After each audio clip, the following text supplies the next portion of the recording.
बिस्मिल्लाहिर्रहमानिर्रहीम। ये हम आज का लेक्चर स्टार्ट करते हैं। फर्म के रेवेन्यूज़ के बारे में हमने पढ़ना है, रेवेन्यू एनालिसिस, जिसको हम वसूलियाँ कहते हैं। तो अभी हम ये देखते हैं कि वसूलियाँ क्या होती हैं। ये देखिए, इसकी ये डेफिनेशन है कि फ़र्म की पैदावार की इकाइयाँ और उनकी कीमत का तयन इसी मुकाम पर होता है जहाँ वो ज़्यादा से ज़्यादा मुनाफा कमा रही हो। यानी हर कारोबार के लिए रहनुमा असूल, गाइडिंग प्रिंसिपल ज़्यादा से ज़्यादा या बेशतर मुनाफा कमाना है। इस मकसद के लिए हर फर्म कोशिश करती है कि अपने मसारिफ कम से कम तरीन और वसूलियाँ बुलंद तरीन रखकर ज़्यादा से ज़्यादा मुनाफा हासिल कर सके। तो प्रीवियस चैप्टर में हमने कोस्ट के बारे में पढ़ा। तो चूंकि फर्म का मकसद मुनाफा कमाना होता है, ज़्यादा अपने मुनाफे को ज़्यादा से ज़्यादा करना होता है, या जो अगर उसे लॉस हो रहा है तो उसको मिनिमाइज़ करना। तो फर्म जो है ये प्रोसेस करने के लिए या तवाज़ुन हासिल करने के लिए कोस्ट के साथ साथ जो दूसरा एस्पेक्ट है वो है रेवेन्यू को भी उसे एनालिसिस करना पड़ता है। तो फर्म की जो वसूलियाँ हैं उसका इन्हिसार मिकदार फ़रोख्त पर होता है। यानी कि एक फर्म कितनी अशिया पैदा करके फ़रोख्त करती है, इसके ऊपर फर्म की वसूलियों का इन्हिसार होता है। और जो रेवेन्यू फंक्शन है, ये देखें, उसको हम तफाउल वसूली कहते हैं। तो रेवेन्यू फंक्शन, इसको हम आर से जाहिर करते हैं टोटल रेवेन्यू को। T R is a function of Q. ये आप देख सकते हैं, ये रेवेन्यू फंक्शन है। ये हमें जो है ना दो चीज़ों के दरमियान रिलेशनशिप बताता है, क्वांटिटी यानी कि मिकदार फ़रोख्त, और ये जो टोटल रेवेन्यू है यानी कि कुल वसूली। वसूली ये होती है कि एक फर्म अपनी जो अशिया है वो पैदा करके फ़रोख्त करती है, तो फ़रोख्त करके जो रकम हासिल होती है उसको वसूली कहते हैं। ठीक है, ये इसकी डेफिनेशन है। फर्म अपनी पैदावार को फ़रोख्त करके जो रकम हासिल करती है वो इसकी वसूलियाँ होती हैं। ठीक है, तो अब ये आमतौर पे इन दोनों में इंक्रीजिंग जो फंक्शन है ये यानी कि तकसीरी तफाउल है, डायरेक्ट रिलेशनशिप पाया जाता है। यानी कि क्यू अगर ज़ीरो है, क्यू की वैल्यू यानी कि आप कोई भी शे फ़रोख्त नहीं करते तो आपका टोटल रेवेन्यू भी ज़ीरो होता है। और अगर क्यू में इजाफा होता है, आप ज़्यादा अशिया फ़रोख्त करते हैं, तो टोटल रेवेन्यू भी आपका ज़्यादा होता जाता है।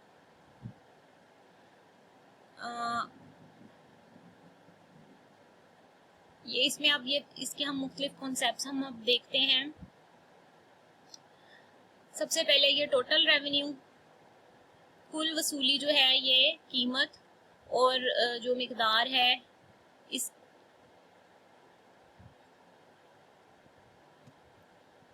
ये देखिए, कुल वसूली है, कुल वसूली बराबर है कीमत ज़रब मिकदार। ठीक है, जो मार्केट प्राइस है उसको हम जो टोटल आपने सेल्स की हैं, जितनी मिकदार आपने सेल की है उसके साथ मल्टीप्लाई करते हैं तो कुल वसूली हमें हासिल हो जाती है। उसके बाद ये जो है इसको हम सिंबल्स में, मैथमेटिकल सिंबल्स में इस तरह से लिख सकते हैं, total revenue equal to P into Q. ये एक एग्जांपल दी हुई है कि अगर किसी फर्म शे की 10 इकाइयाँ एक माह में पैदा करती है और फी इकाई कीमत 5 रुपये मुकर्रर है, तो इस फर्म की माहाना वसूली 50 रुपये के बराबर होगी। यानी कि जो मार्केट प्राइस है वो 5 है, market price,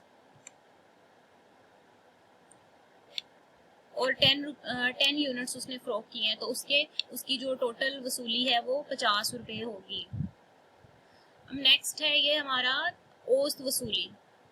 next important concept है ये एवरेज रेवेन्यू या औसत वसूली। औसत वसूली होती है कि जो कुल वसूली है उसको हम कुल मिकदार से डिवाइड कर दें तो उसे औसत वसूली आ जाती है। तो ये इसका formula average revenue equal to total revenue divided by Q.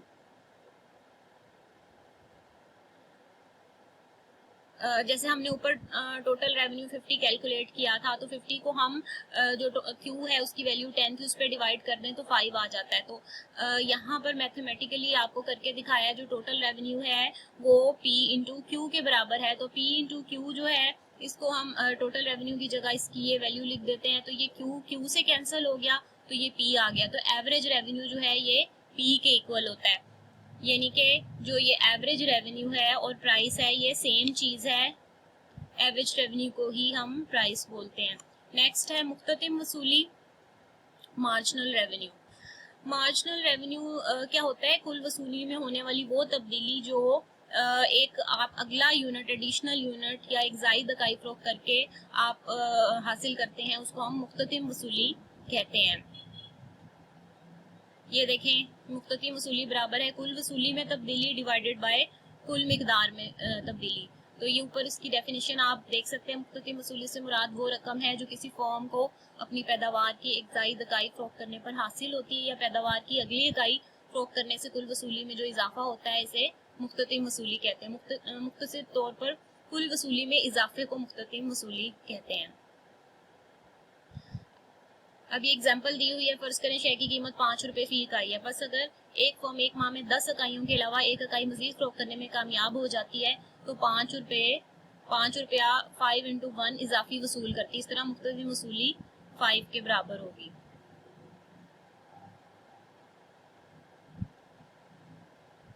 ये देखें, ये कुल वसूली में तब्दीली थी, कुल मिकदार में तब्दीली थी। एक अगला यूनिट फरोख्त करके 5 रुपए आपको उसकी कीमत मिली, तो यही मुख्ततिम वसूली है। और इसको मैथमेटिकली हम इस तरह से लिख सकते हैं, marginal revenue equal to del T R over del Q. ये चेंज है, या इसका ये टोटल रेवेन्यू जो फंक्शन होता है उसका ये डेरिवेटिव है। तो ये मार्जिनल रेवेन्यू का जो है ये फॉर्मूला है। ठीक है। अब हमने मार्केट मॉडल्स पढ़े थे, डिफरेंट मार्केट मॉडल्स, आप उसका इंट्रोडक्शन आपने किया था। तो दो तरह के बेसिक मार्केट मॉडल्स हैं, परफेक्ट कंपटीशन और मोनोपोली। तो दोनों में आपको बताया था कि जो रेवेन्यूज की सिचुएशन है वो डिफरेंट होती है, क्योंकि दोनों जो मार्केट मॉडल्स हैं उनके डिफरेंट फीचर्स हैं। तो जो परफेक्ट कंपटीशन होता है उसमें जो फॉर्म है वो प्राइस टेकर होती है, तयशुदा कीमत को कबूल करती है, यानी खुद से कीमत तय नहीं करती। वो जो मार्केट प्राइस होती है उसने उसी पे सेल करना होता है, इसलिए जो गिवन प्राइस है उसी के ऊपर उसने एडिशनल यूनिट सारे सेल करने हैं। तो उसकी टोटल रेवेन्यू में कांस्टेंट शरह से इजाफा होता है। तो ये उसके फीचर्स हैं। नई फर्मों को कुल्ली तौर पर सनत में दाखिल होने की आज़ादी होती है, यानी कि फ्री एंट्री एंड एग्जिट होता है। तमाम फर्में यकसा नोयत की शाह पैदा करती हैं, होमोजीनियस गुड्स।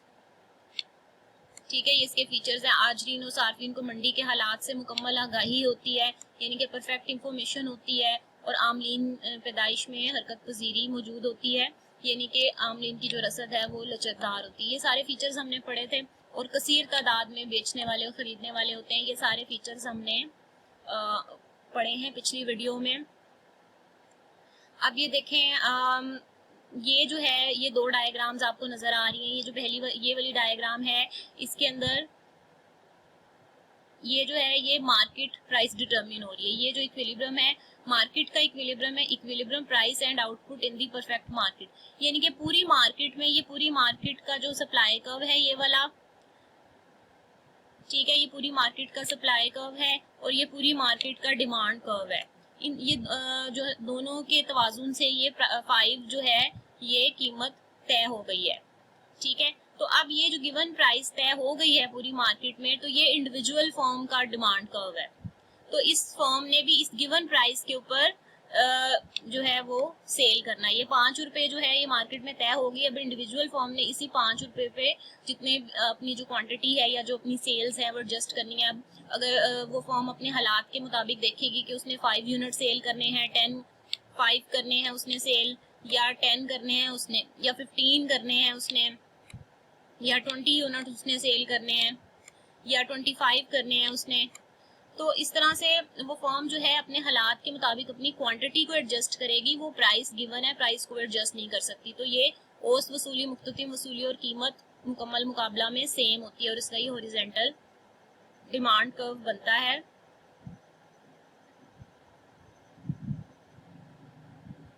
फर्म का औसत और मुख्ततिम वसूली का खत मुकम्मल तौर पर लचकदार होता है। मंडी में रसद और तलब के इश्तराक से कीमत का तयन हो रहा है। ठीक है, ये दोनों डायग्राम्स हमने कर ली। अब ये स्केड्यूल है परफेक्ट कंपटीशन में। परफेक्ट कंपटीशन में ये देखें कि गोशवारे से वसूलियों का तज्जिया। ठीक है, तो ये एक टेबल आपको दिया हुआ है। ये कुछ एज्यूम्ड वैल्यूज है। शय की इकाइयां 1, 2, 3, 4, 5, कुल वसूली 5, 10, 15, 20, 25।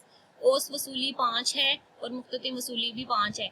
तो औसत वसूली की कीमत होती है और ये मार्केट में चूंकि तय हो चुकी है। आपने ऊपर देखा कि ये मार्केट में जो प्राइस है ये तय हो गई है, ये वाली जो प्राइस है 5, इसी पे अब उसने सेल करना है। अब जितने भी यूनिट्स उसने सेल करने हैं वो इसी प्राइस के ऊपर सेल करने हैं। तो इसलिए अगर वो 1 इकाई फरोख्त करती है तो 5 रुपए हासिल होते हैं उसको, तो कुल वसूली भी उसकी 5 है। 2 इकाइयां फरोख्त करती है तो वो भी 5 रुपए पे फरोख्त करती है। इस तरह से 2 × 5 = 10, इस तरह 3 × 5 = 15, 4 × 5 = 20। अगर 5 यूनिट्स फरोख्त करती है 5 रुपए पे तो 5 × 5 = 25। और ये जो मुख्ततिम वसूली है ये कुल वसूली में होने वाली तब्दीली को जाहिर करता है, यानी कि ये 10 में से आप 5 को माइनस करेंगे तो ये मुख्ततिम वसूली आ जाएगी। यानी कि ये जो नेक्स्ट वैल्यू में से पिछली वैल्यू आप माइनस करेंगे, इस तरह से 15 में से आप 10 माइनस करते हैं तो 5 आ जाएगा। इसी तरह 25 में से 15 माइनस करते हैं तो 5 आ जाएगा। 25 में से 20 माइनस करते हैं तो 5 आ जाएगा। इस तरह से ये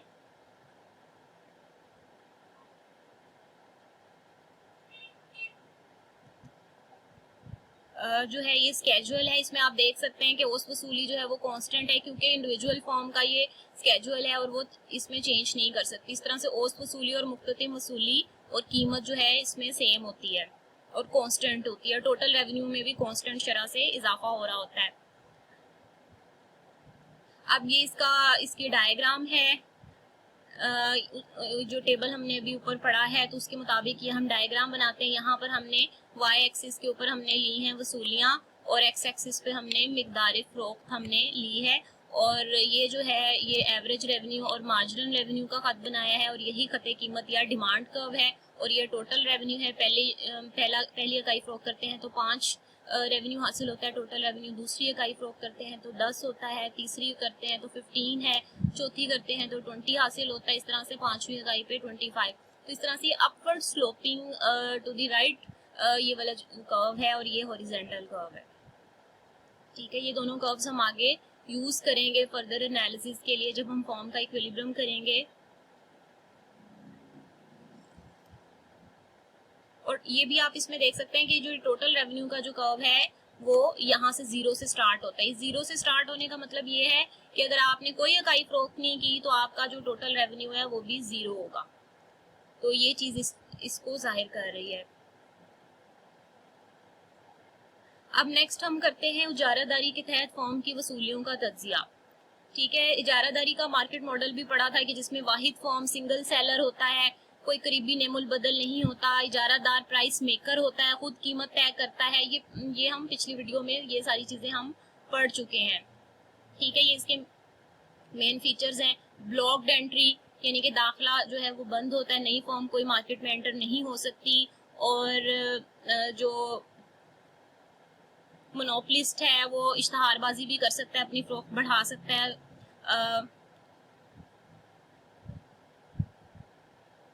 ठीक है, अब हम इसमें ये देखते हैं इसकी जो वसूलियां हैं इजारादारी में रेवेन्यूज। तो ये देखें इसमें जो है प्राइस, चूंकि इजारादार प्राइस मेकर है वो प्राइस में चेंज कर सकता है। प्राइस अगर वो ये चाहता है कि वो ज्यादा यूनिट्स फरोख्त करे तो वो प्राइस कम कर देता है। देखें अगर उसने 1 यूनिट फरोख्त करना है तो वो 8 रुपए पे फरोख्त कर रहा है। टोटल रेवेन्यू 8 है। 8 × 1 = 8।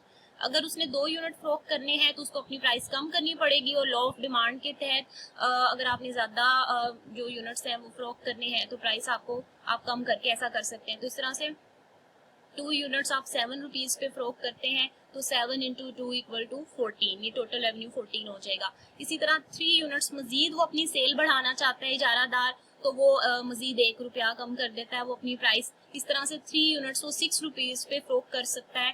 तो 6 × 3 इस तरह टोटल उसका रेवेन्यू 18 रुपीज वो अर्न करेगा। ठीक है, 3 यूनिट 6 रुपीज पे फरोख्त करके। इसी तरह 4 यूनिट अगर वो 5 रुपए अपनी प्राइस कम कर दे तो वो 4 यूनिट उसकी सेल बढ़ जाएगी। इस तरह से 4 × 5 = 20। इसी तरह से मजीद जो है वो अपनी सेल्स बढ़। इस तरह से आप ये देख रहे हैं कि टोटल रेवेन्यू में इजाफा हो रहा है, लेकिन कांस्टेंट शरह से नहीं इजाफा हो रहा, गिरती हुई शरह से इजाफा हो रहा है। ये औसत वसूली है, चूंकि प्राइस और औसत वसूली सेम है तो ये देखें यही वाला जो कॉलम है प्राइस वाला वो इधर आ जाएगा। या आप इसको इस तरह से भी हासिल कर सकते हैं, टोटल रेवेन्यू को ये क्यू पे डिवाइड करके ये एवरेज रेवेन्यू आ जाता है। जैसे 8 को 1 पे डिवाइड करेंगे तो 8 आ जाएगा, 14 को 2 पे डिवाइड करेंगे तो 7 आ जाएगा, 18 को 3 पे